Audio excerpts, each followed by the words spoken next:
think it is possible to say from looking at the way in which my media product compares to real media products that I have successfully been able to conform to codes and conventions in an effective manner. When thinking about codes and conventions, it's easy to think about genre and format codes and conventions, and from looking at real media products, I think I have been successfully able to conform to both. I think the way in which I have arranged my poster consistently is shown through real media products, thus showing that the layout and organisation of my poster conforms to codes and conventions in a conventional manner.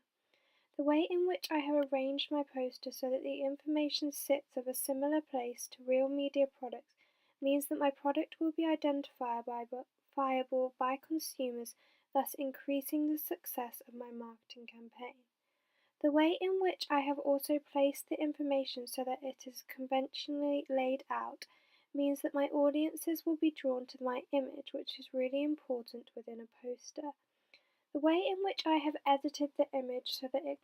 encodes meaning about the narrative of my film is also something which is conventional and which is seen a lot within the real media products that I compared my product to.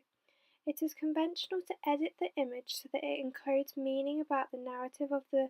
film, given that the poster does not give the audience a lot of information, and therefore one of the main ways they look to receive information about the narrative of the film is via the use of the image and the way it has been edited. Therefore, it is possible to say that the way in which I have edited the image so that there are two layers of B's face and one looks like a shadow helps to show how my editing was successfully conventional, given that it helps to allude towards the fact my narrative is about a girl who has a mental health condition and therefore sees different perceptions of reality.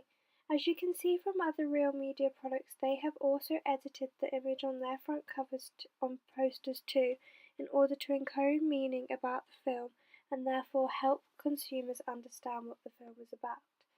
Therefore, I think this is a really effective way in which I have been able to conform to real media conventions, given that, as you can see, the way in which I edited my image was not a copy or exactly following the ways in which real media products had edited their image, but I had been able to apply my knowledge of codes and conventions and edit my image in a way that I knew would be successful and help to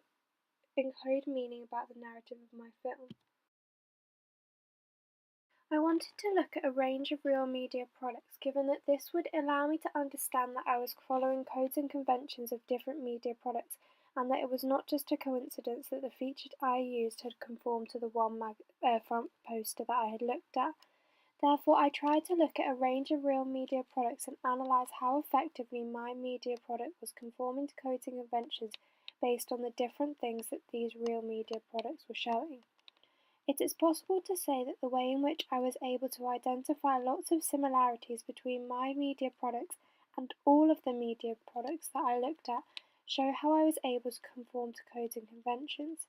It shows how I was able to conform to codes and conventions given that I was clearly able to apply the right layout and structure to the film poster, given that there was lots of similarities that I could find between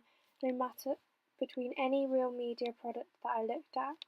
This also therefore shows that I was not conforming to just codes and conventions of one film production company, but instead was successfully creating a conventional poster and therefore would increase the success of my marketing campaign, given that my consumer would easily be able to identify that my